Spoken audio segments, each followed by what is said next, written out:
The gunshot that echoed through the dusty streets of Fort Collins, Colorado, that morning in June 1877 was not what caught Colton Quincy's attention, though it should have been.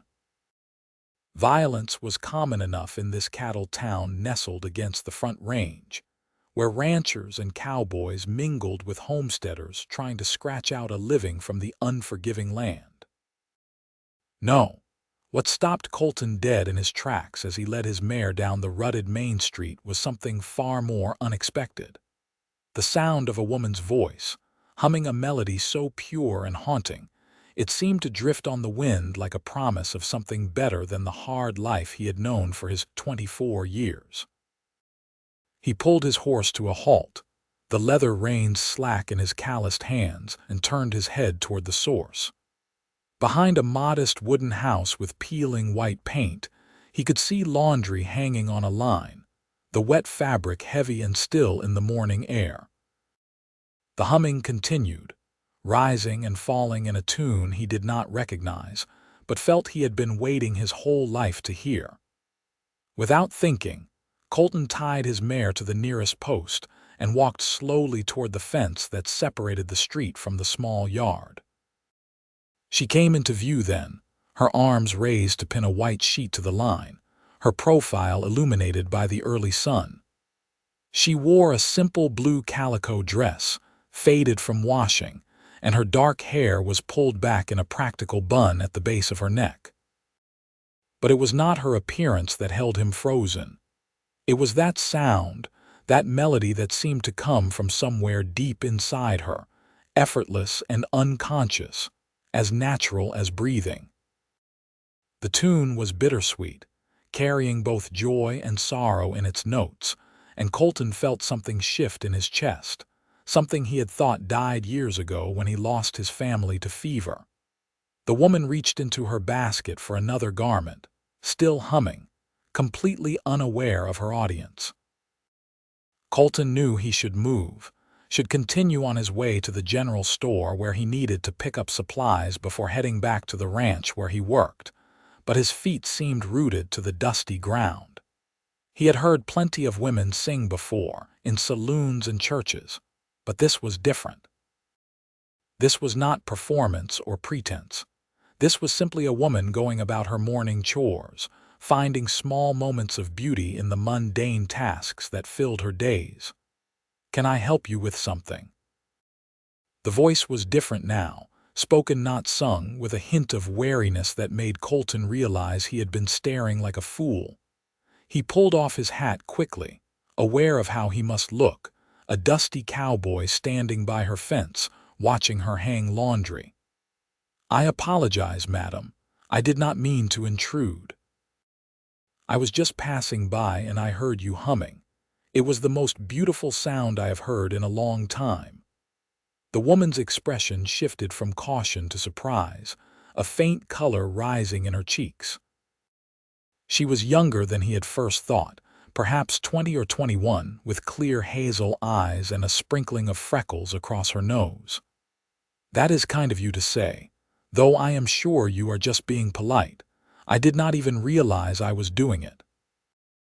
"That is what made it so fine," Colton said, his voice rough from disuse. He was not a man given to many words, spending most of his days riding fence lines and tending cattle with only his horse and the occasional ranch hand for company. It was honest, real. She studied him for a long moment, her hand still holding a damp shirt. "Well, thank you, though I should warn you that my father does not take kindly to strangers hanging about our property." "Your father," Colton repeated, processing this information, "not your husband." "I am not married," she said, her chin lifting slightly as if daring him to make something of it. "My name is Penelope Sawyer. My father is the doctor here in town, and we have lived in Fort Collins for 3 years now. Colton Quincy," he introduced himself, holding his hat against his chest. "I work at the Double R Ranch, about 10 miles north of here. I come into town once a month for supplies." "Then I am surprised our paths have not crossed before," Penelope said, though her tone suggested she was not entirely displeased by this first meeting. "I usually keep to myself," Colton admitted. "Do my business and head back out. Town is not really my place." "Yet here you are, listening to a woman hang laundry and hum off-key," Penelope said, and there was the ghost of a smile playing at the corners of her mouth. "It was not off-key," Colton protested, then caught himself. "But I have taken up enough of your time. I should let you get back to your work. Good day, Miss Sawyer." He turned to leave, placing his hat back on his head, but her voice stopped him. "Mr. Quincy, if you happen to be in town again, perhaps you might stop by properly. My father holds open house every Sunday afternoon for anyone who wishes to call. We are a small community here, and he believes in hospitality." Colton looked back at her, seeing hope and something else in her eyes, something that made his heart beat faster. "I might just do that, Miss Sawyer. Thank you for the invitation." As he walked back to his mare and continued down the street toward the general store, Colton could not stop thinking about Penelope Sawyer and her humming. The melody stayed with him through his errands, through the long ride back to the ranch, through the evening chores and the simple supper he ate alone in the bunkhouse. That night, lying on his narrow bed, he stared at the ceiling and wondered if he would have the courage to actually take her up on her invitation. The ranch where Colton worked was owned by Robert Reynolds, a fair man who had given Colton a job 5 years ago when he had drifted into Colorado territory with nothing but his horse and the clothes on his back. Colton had proven himself a hard worker, skilled with horses and cattle, and Reynolds had come to rely on him. But it was lonely work, and Colton had grown used to the solitude, even embraced it. He had not wanted to feel anything after losing his parents and younger sister to the fever that swept through Kansas when he was 19. Feeling meant hurting, and he had decided he was done with hurt. Yet Penelope Sawyer's humming had cracked something open inside him, something he could not seem to seal back up. The following week passed slowly, each day blending into the next in the familiar rhythm of ranch work. But when Sunday came, Colton found himself washing carefully in the creek behind the bunkhouse, putting on his cleanest shirt and saddling his mare with unusual care. "You going somewhere special?" asked Jake Morrison, one of the other ranch hands, a man in his 50s who had been working cattle since before Colton was born. "Just into town," Colton said, trying to keep his voice casual. "All cleaned up for just going into town." Jake's eyes twinkled with amusement. Might there be a young lady involved? Colton felt heat creep up his neck. "Maybe." "Well, it is about time," Jake said, clapping him on the shoulder. "You are too young to be living like a hermit. Go on, get out of here before you change your mind." The ride into Fort Collins felt longer than usual, giving Colton plenty of time to talk himself out of this foolish errand and then talk himself back into it again. What if Penelope had just been being polite? What if her father took one look at a dusty cowboy and decided he was not good enough for his daughter? What if she had forgotten all about their brief conversation and thought he was strange for showing up? But when he arrived at the modest white house and tied his mare to the fence, his resolve held. He could hear voices coming from inside, laughter and conversation, and he almost turned around right then. Colton was not good with people, not good with small talk and social niceties. But then he remembered that melody, that honest, unconscious humming, and he forced himself to walk up the steps and knock on the door. It was opened by a tall man with graying hair and kind eyes, dressed in a simple vest and shirt. "Good afternoon, young man. Welcome. I am Dr. Arthur Sawyer." "Colton Quincy, sir," Colton said, shaking the offered hand. "Your daughter invited me to call. Did she now?" Dr. Sawyer's eyes grew knowing, but his smile remained warm. "Well, any friend of Penelope's is welcome in our home. Come in, come in." The inside of the house was small but tidy, with simple furniture and medical books lining shelves on one wall. There were perhaps a dozen people gathered in the front room and spilling into what looked like a dining area beyond, mostly families from town and a few other single folks. Colton felt out of place immediately, his sun-darkened skin and work-roughened hands marking him as different from these townspeople. Then Penelope appeared from the kitchen carrying a tray of cups, and her face lit up when she saw him. "Mr. Quincy, you came." "I said I might," Colton replied, his voice softer than he intended. "Let me take your hat," Penelope said, setting down the tray and reaching for it. Her fingers brushed his as she took the worn felt hat, and Colton felt that touch all the way to his bones. "Come, let me introduce you to some people." The afternoon passed in a blur of names and faces, but Colton only really saw Penelope. She moved through the room with easy grace, refilling cups, joining conversations, making sure everyone felt welcome.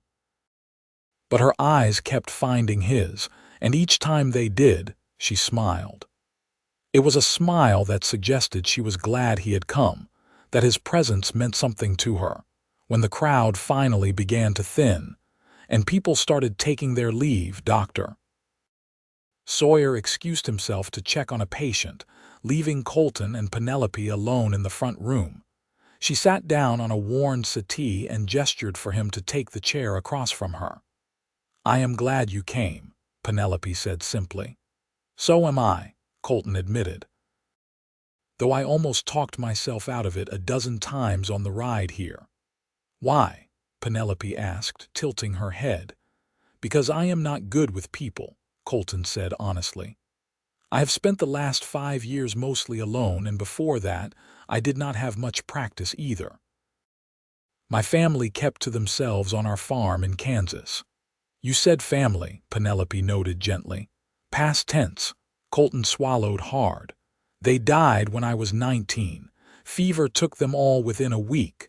My mother, my father, my sister Clara. She was only 12. Penelope's eyes filled with sympathy. "I am so sorry. That must have been terrible beyond words." "It was a long time ago," Colton said, though they both knew that time did not heal some wounds, it only taught you how to carry them. "And you have been alone since then," Penelope said softly. "By choice mostly," Colton replied. "It seemed easier than risking that kind of pain again." "But here you are," Penelope pointed out, and there was warmth in her voice. "Here I am," Colton agreed, meeting her eyes. "Because I heard you humming while hanging laundry and I fell in love with the sound." The words were out before he could stop them, raw and honest, and Colton felt his face flush with embarrassment. "I apologize, that was too forward." "No," Penelope said quickly, leaning forward. "No, it was lovely. No one has ever said anything like that to me before. Most men in town are only interested in whether I can cook and keep house and give them sons." "Can you?" Colton asked, then wanted to kick himself. "I mean, not that it matters, I just meant," Penelope laughed, a sound as musical as her humming. "I can cook well enough, though I am no expert. I can keep house, obviously. And as for the other, I suppose I would not know until the time came, but I hope that whoever I marry might value me for more than just those things." "I would," Colton said, then realized what he had implied. "I mean, any man would be lucky to have you, regardless of whether you could cook at all." They sat in silence for a moment, the air between them charged with possibility. Then Penelope spoke again, her voice tentative. "Would you like to go for a walk? I could show you the town properly, and we could talk without worrying about my father returning and feeling the need to chaperone." "I would like that very much," Colton said, standing and offering his hand to help her up. They walked through Fort Collins as the afternoon sun painted everything gold, and Penelope pointed out various landmarks. The town was small but growing, with a main street that boasted a general store, a saloon, a church, and a few other establishments. Beyond the center, houses spread out in a loose pattern, many of them new constructions built by homesteaders and businessmen drawn by the promise of the railroad that was slowly making its way west. "My father moved us here from Philadelphia," Penelope explained as they walked. "My mother died when I was 17, and he could not bear to stay in the house they had shared. He wanted a fresh start, and he wanted to be somewhere he was truly needed. There are not many doctors willing to come out this far west." "It must have been hard, leaving everything you knew," Colton said. "It was," Penelope admitted. "But it was also freeing in a way. In Philadelphia, there were so many rules, so many expectations. Here, life is simpler, harder in many ways, but simpler." "Do you miss it?" Colton asked. "Sometimes," Penelope said thoughtfully. "I miss the theater and the libraries, the museums and the concerts, but I do not miss the feeling of being trapped, of having my whole life planned out for me before I had any say in it." "What would that life have been?" Colton asked, curious. "Marriage to a respectable man from a respectable family, running a respectable household, raising respectable children, all while pretending that I was perfectly content with a life that held no surprises, no adventures, no real choices of my own," Penelope said, and there was a trace of bitterness in her voice. "My mother loved that life, and I do not judge her for it, but it was not for me." "So you came west," Colton said. "So I came west," Penelope agreed. "And I learned to hang laundry and hum while I work because otherwise the days can be very long and very quiet." "That tune you were humming," Colton ventured. "What was it?" Penelope was quiet for a moment, her brow furrowing. "I do not actually know. It is something that has been in my head for as long as I can remember. My mother used to say I hummed it even as a baby. I suppose it is just mine, something that belongs to me." "It is beautiful," Colton said simply. They walked until they reached the edge of town, where the buildings gave way to open land and the mountains rose in the distance, their peaks still white with snow even in summer. Penelope stopped and looked out at the view, and Colton stood beside her, acutely aware of how close they were, how easily he could reach out and take her hand. "Can I ask you something?" Penelope said, not looking at him. "Anything," Colton replied. "Why did you really come today?" "I am glad you did, but I am curious. Was it truly just because of my humming?" Colton considered his answer carefully. "It was because your humming reminded me that there is still beauty in the world, even when you think you have closed yourself off from it. It reminded me that I am still alive, not just surviving, and I wanted to know the woman who could make me feel that way without even trying." Penelope turned to look at him then, her hazel eyes searching his face. "I have not been able to stop thinking about you either," she confessed.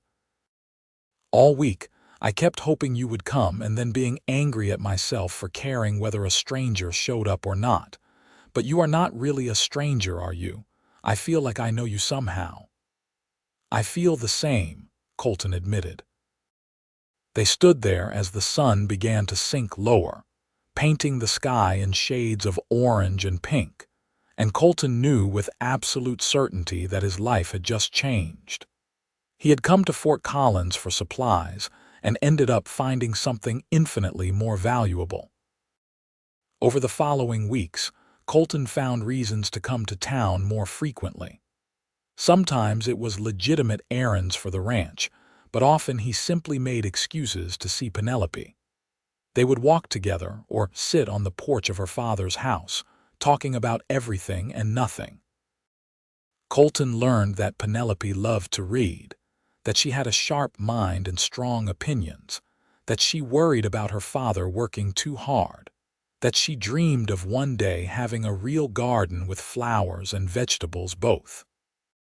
Penelope learned that Colton was gentler than his rough exterior suggested, that he had a way with animals that bordered on magical, that he was deeply loyal to those he cared about, that he carried guilt over surviving when his family had not.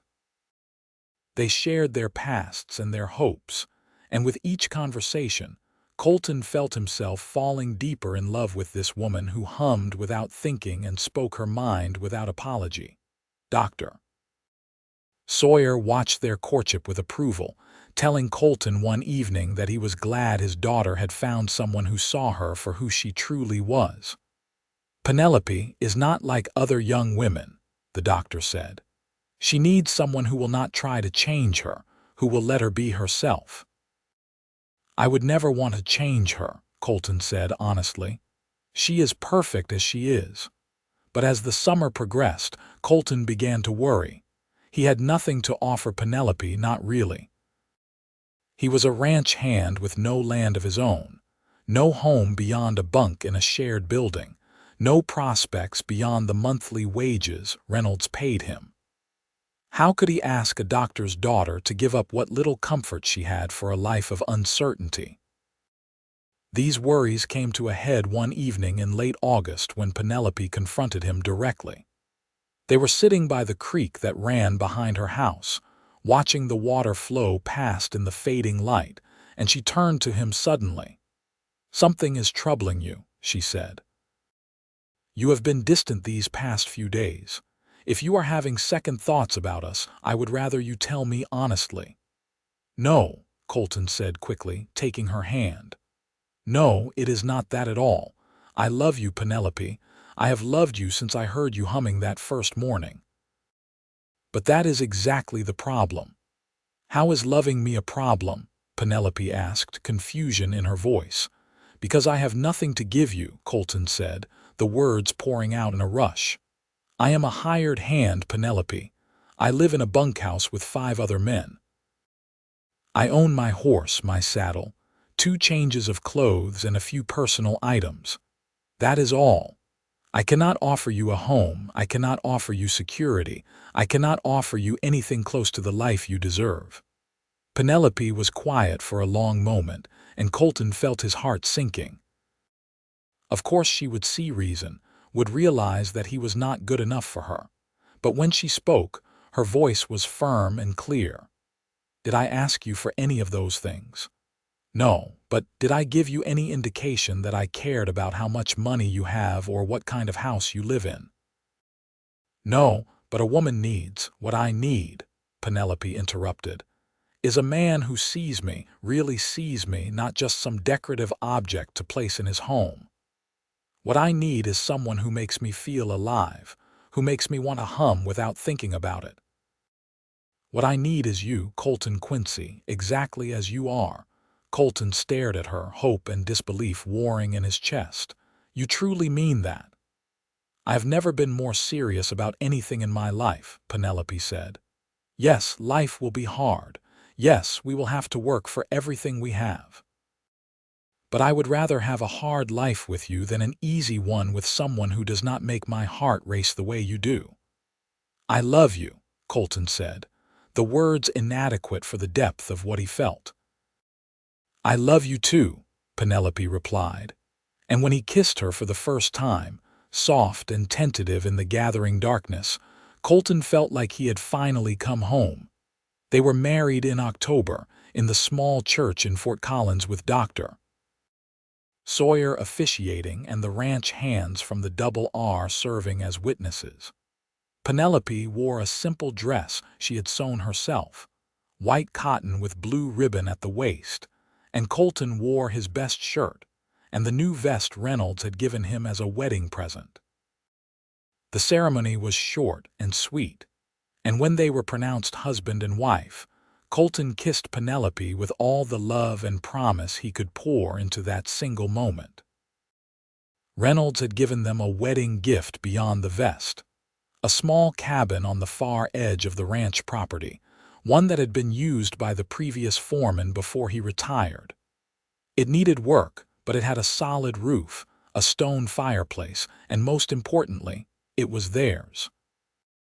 Colton carried Penelope over the threshold that first night, both of them laughing at the romantic gesture, and they stood together in the single room that was now their home.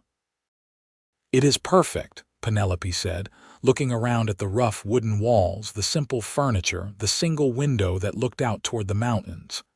"It is drafty and small and needs 100 repairs," Colton said, but he was smiling.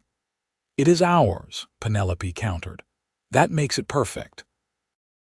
They spent that first night as husband and wife, learning each other in ways they had not permitted themselves before. And in the morning, Colton woke to the sound of Penelope humming as she started a fire in the hearth. He lay there listening, his heart full, thinking about how a chance moment of hearing a woman hang laundry had led to this. Life settled into a new rhythm. Colton continued his work on the ranch. But now he came home each evening to Penelope, to a warm meal and warm arms and the sound of her voice filling the cabin. Penelope worked hard to make their small home comfortable, sewing curtains for the window, tending a small garden plot Colton had helped her dig, learning to cook over the fireplace. Dr. Sawyer visited often, clearly pleased to see his daughter so happy, and he would stay for supper and tell them stories of his patients and the growing town. The first winter was hard. Colton had warned Penelope that it would be, but he could see she had not quite believed him until the snows came and did not stop for days at a time.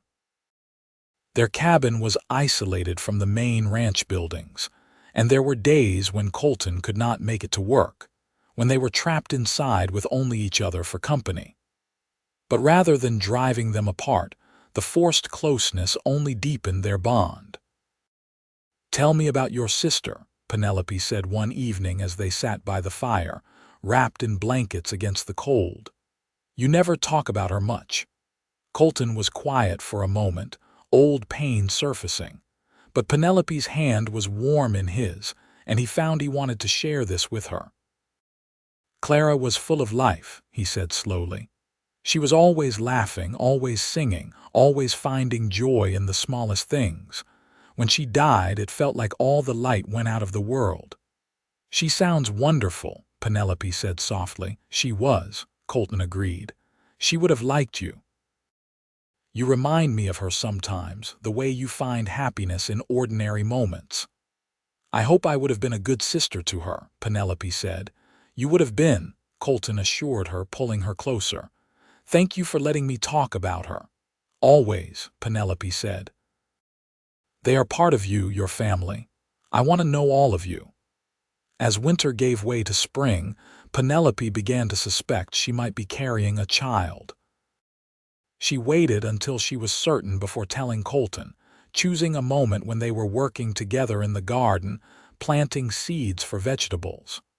"Colton," she said, brushing dirt from her hands, "I have something to tell you." He looked up from where he was digging a row, seeing something in her expression that made him stand quickly. "What is it? Are you well?" "I am very well," Penelope assured him. "In fact, I think I might be better than well. I believe I am with child."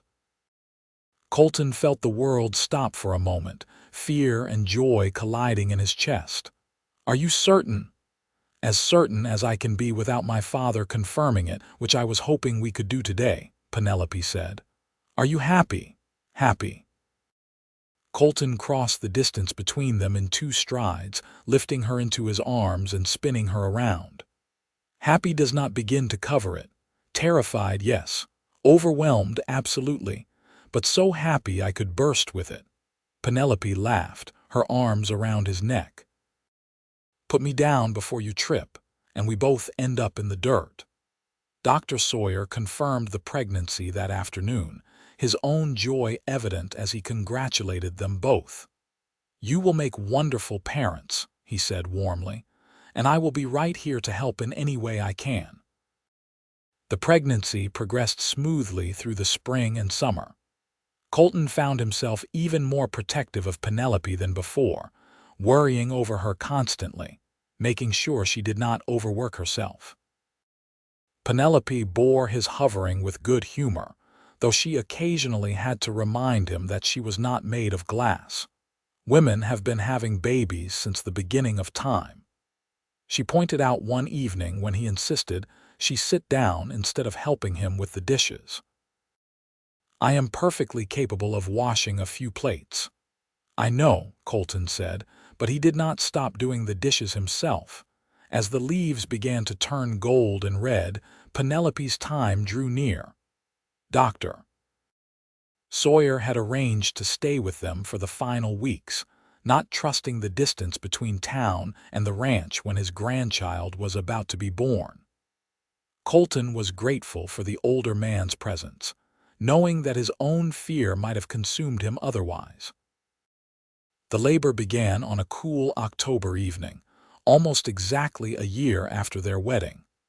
Colton had thought he was prepared, had thought he could be strong for Penelope, but the reality of watching her in pain nearly undid him. He held her hand, wiped her brow, whispered encouragement, and tried not to let his terror show.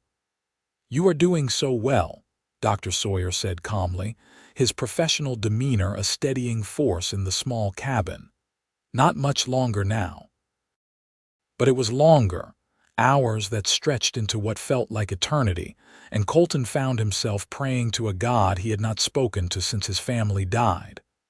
Please, he thought desperately, please let them both be all right. I cannot lose her. I cannot lose them. And then, just as the first light of dawn was beginning to show through the cabin window, a baby's cry filled the air, strong and healthy and perfect. Dr. Sawyer worked quickly, and moments later he was placing a squirming bundle into Penelope's exhausted arms. "A son," the doctor announced, his voice thick with emotion. "You have a beautiful, healthy son." Colton looked down at his wife and his child, tears streaming down his face unchecked. Penelope was smiling despite her exhaustion, her finger tracing the baby's tiny features. "Hello, little one," she whispered. "We have been waiting for you." "He is perfect," Colton managed, his voice breaking. "You are both perfect." They named him Samuel Arthur Quincy, Samuel for Colton's father and Arthur for Penelope's. The baby had his mother's hazel eyes and his father's dark hair. And from the first moment Colton held him, he knew he would do anything to protect this small life. The early days of parenthood were exhausting and wonderful in equal measure. Samuel was a good baby, healthy and alert, and both sets of grandparents were delighted. Dr. Sawyer visited as often as his practice allowed, clearly besotted with his grandson, and Reynolds gave Colton time off work to help Penelope adjust to motherhood. "You have a beautiful family," Reynolds told Colton one afternoon, watching as Penelope walked with Samuel outside the cabin. "I am happy for you, son." "Thank you, sir," Colton said, "for everything, for giving me a job when I had nothing, for the cabin, for being understanding about the time off. I will work hard to make up for it." "You have already proven your worth 100 times over," Reynolds said, waving away the thanks. "Besides, I have been thinking. You have been with me for 6 years now and you have never let me down. How would you feel about becoming my foreman? The pay is better and it would give you more security for your growing family." Colton was stunned. "Sir, I do not know what to say." "Say yes," Reynolds said with a smile. "You have earned it."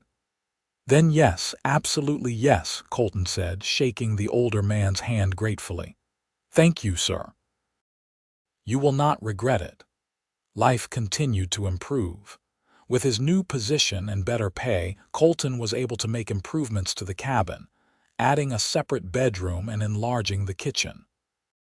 Penelope planted more flowers around their home, creating a garden that bloomed in riotous color each summer. Samuel grew into a happy toddler, learning to walk and then to run, his laughter filling their days. When Samuel was 2, Penelope became pregnant again.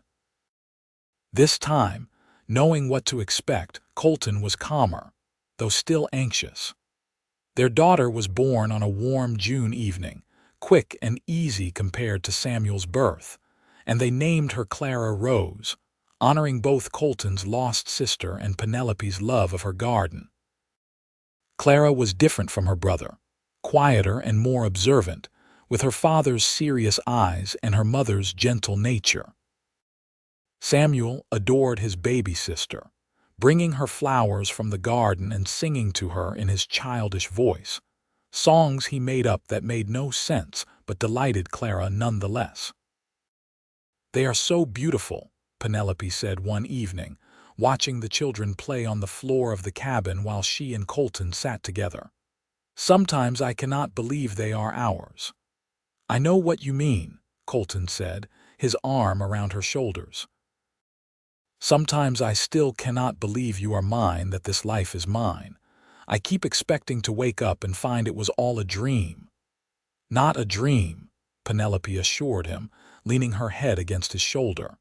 "Very real, very imperfect, very ours." The years passed, each one bringing new joys and challenges. Samuel grew into a thoughtful boy who loved horses and the outdoors, clearly his father's son. Clara proved to have her mother's musical gift, not just humming but singing in a clear, pure voice that brought tears to Colton's eyes whenever he heard it. They had a third child when Samuel was 6, another boy they named Thomas, who was wild and fearless and kept them all on their toes. Dr. Sawyer remained a constant presence in their lives until he passed peacefully in his sleep when Samuel was 10. It was the first real loss Penelope had experienced since her mother's death, and Colton held her through her grief, knowing there were no words that could make it better, only presence and love and time. "He was so proud of you," Colton told her. "Of the life you built, of the mother you became, of the woman you are." "I hope so," Penelope said, wiping her eyes. "I hope he knew how much he meant to me, how grateful I was that he brought me west, that he gave me the chance to choose my own path." "He knew," Colton assured her. "He told me once that watching you with me and the children was the greatest joy of his later years." They inherited the house in town, and after much discussion, decided to rent it out to a young family who needed a home, using the income to help save for their children's futures. Fort Collins continued to grow around them, the railroad finally arriving and bringing more settlers and businesses. The wild days of the frontier were fading, civilization pushing in from all sides, but their life remained rooted in the land and the ranch. Reynolds passed the year, Samuel turned 12, leaving the ranch to his nephew, a decent man who kept Colton on as foreman and relied heavily on his experience.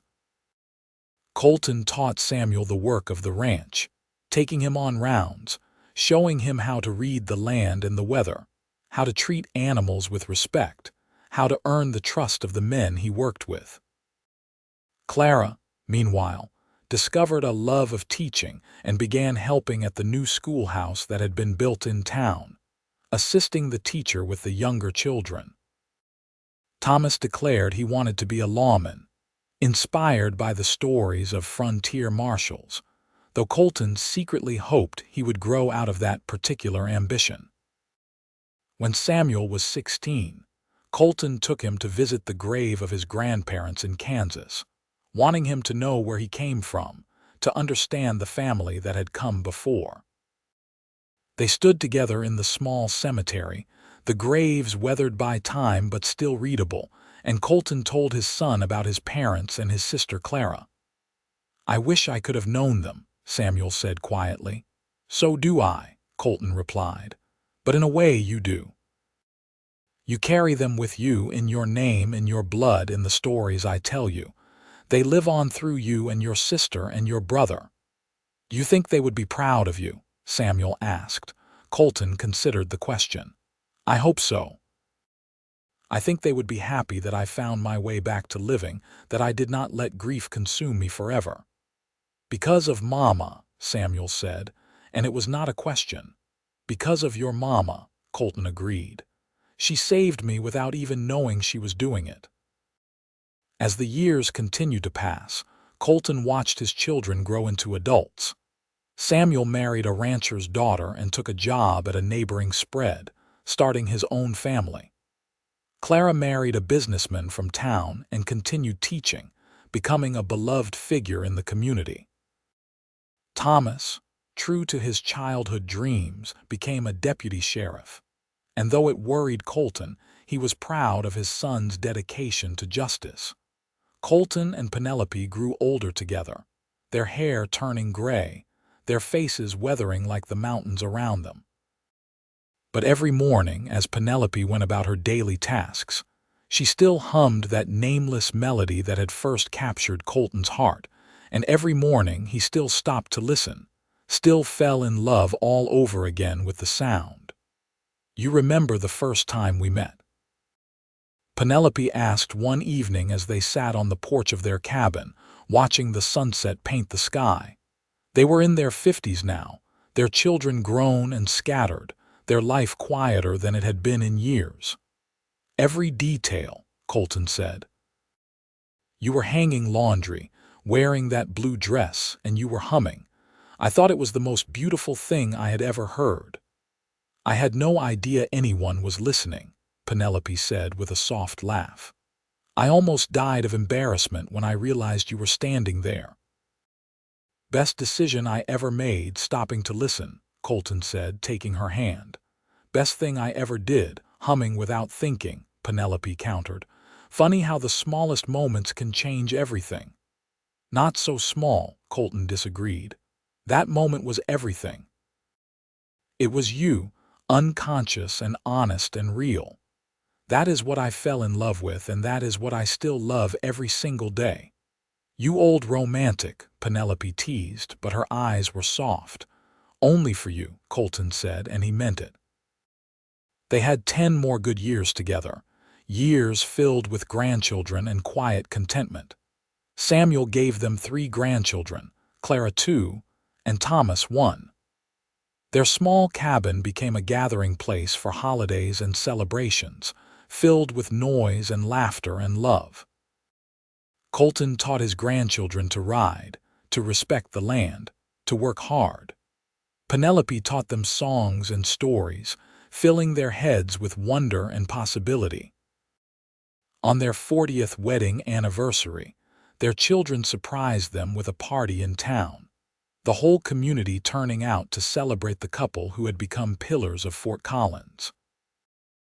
There were speeches and toasts, but the moment Colton treasured most was when Clara stood up and sang for them, her voice as pure and clear as a bell, the melody her mother had hummed for as long as anyone could remember. "Where did you learn that song?" someone asked Clara afterward.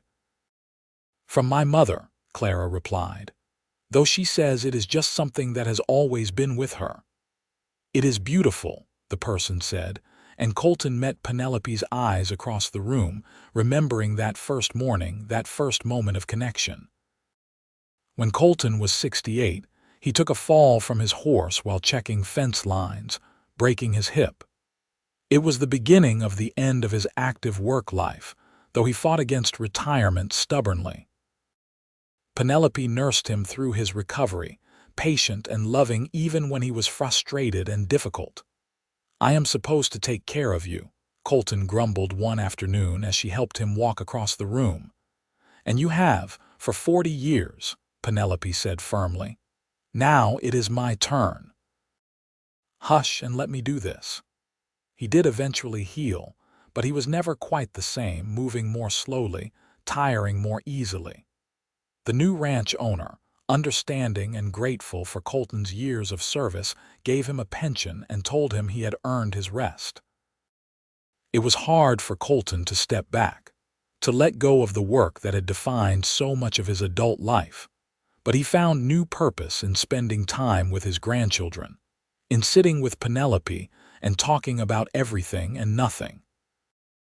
On a warm October morning, when Colton was 72 and Penelope was 69, he woke early as always and lay in bed listening. Sure enough, from the kitchen came the sound of Penelope humming as she made coffee, the same melody that had drawn him to her 45 years earlier. He smiled, his heart full, and got up to join his wife. They spent the day together doing small tasks around their home, enjoying each other's company in comfortable silence and easy conversation.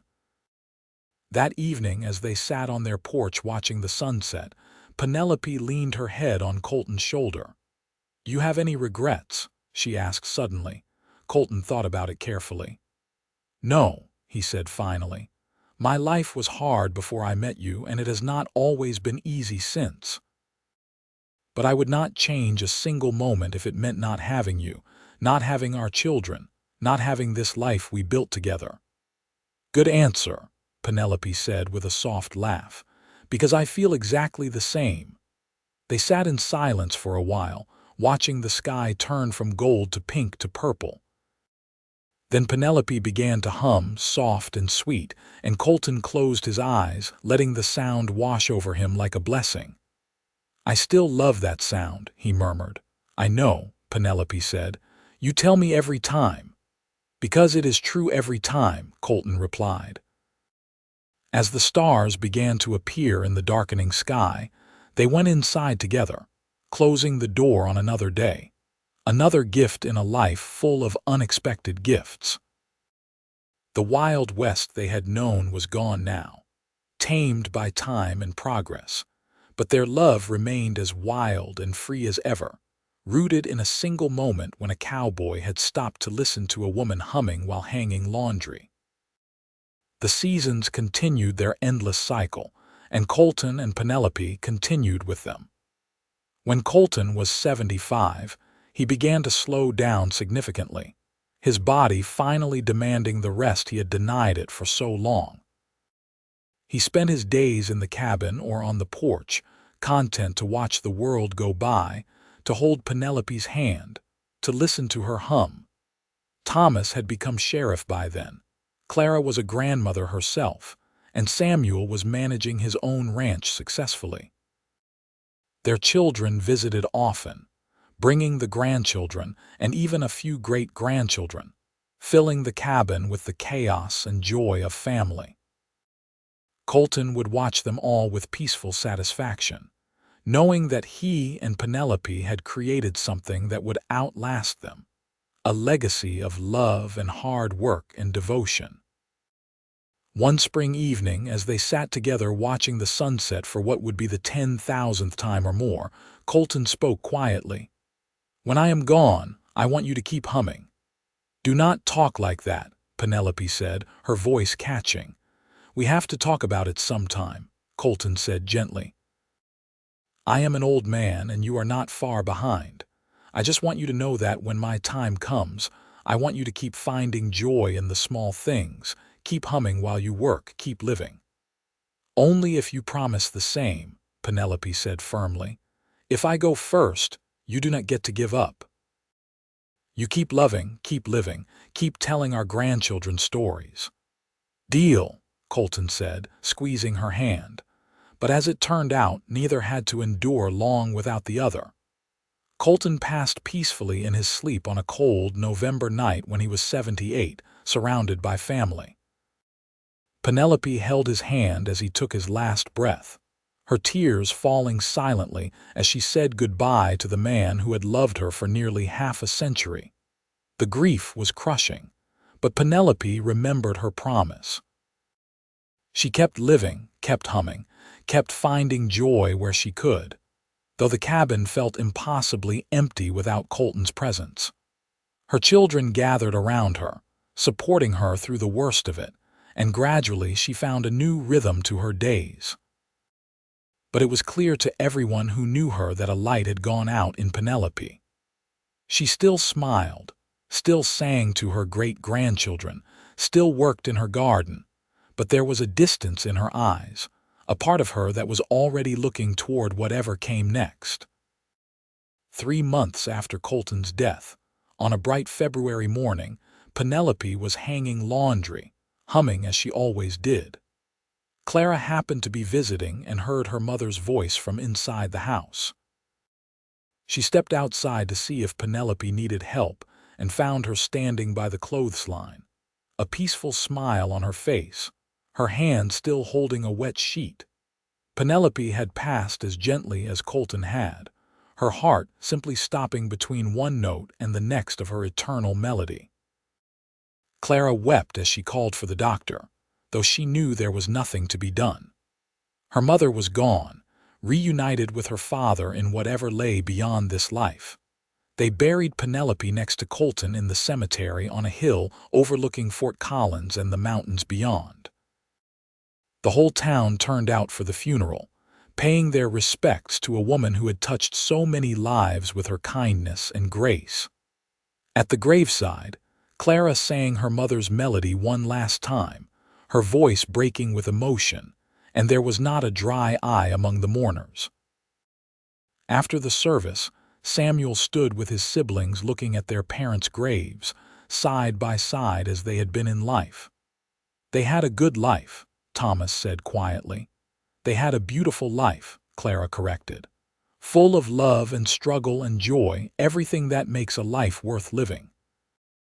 "I hope I can love someone the way Papa loved Mama," Samuel said, though he had been married for decades himself.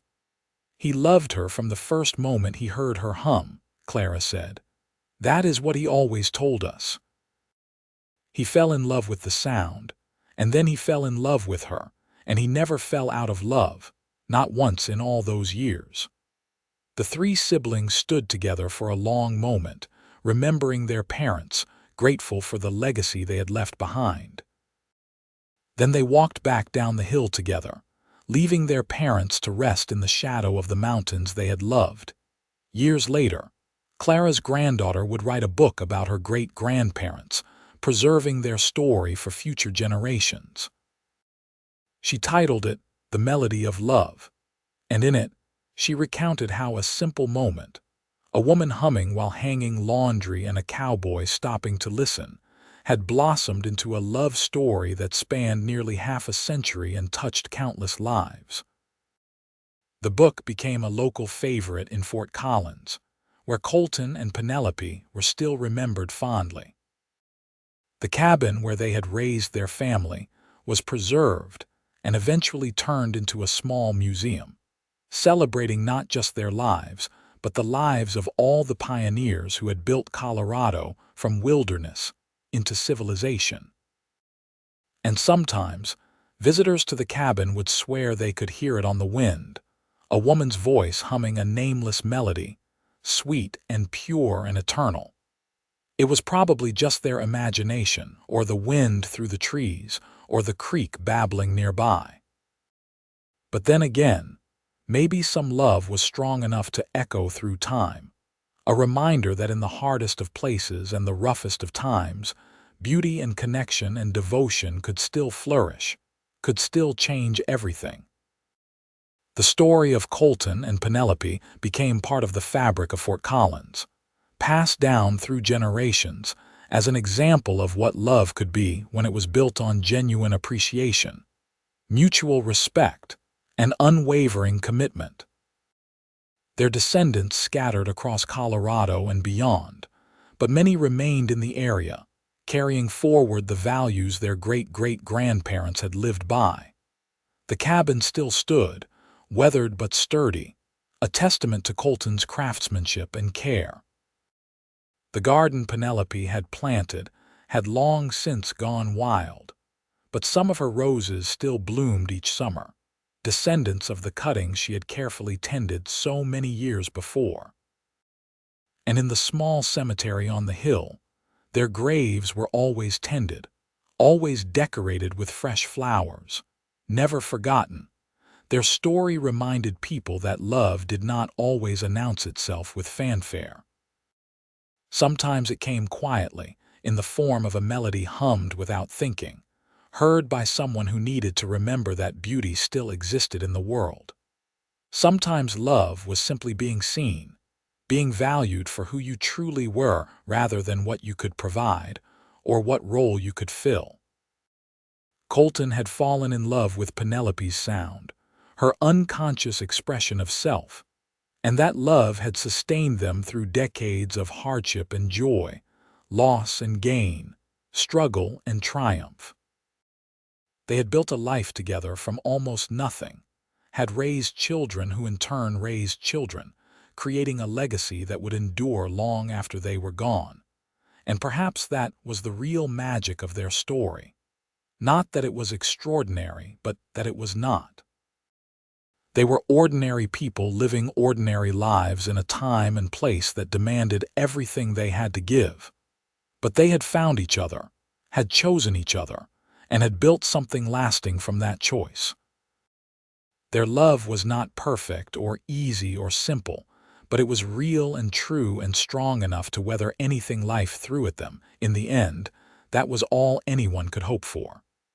To find someone who saw you, really saw you, and loved what they found. To build a life together, day by day, moment by moment, choice by choice. To leave the world a little better than you found it, through the children you raised and the love you shared and the example you set. Colton and Penelope Quincy had done all of that and more, and their story lived on.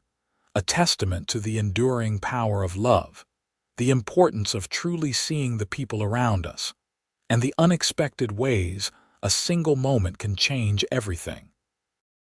A cowboy stopped to listen to a woman humming while hanging laundry, and from that simple act of attention and appreciation, a love story was born that would be remembered for generations.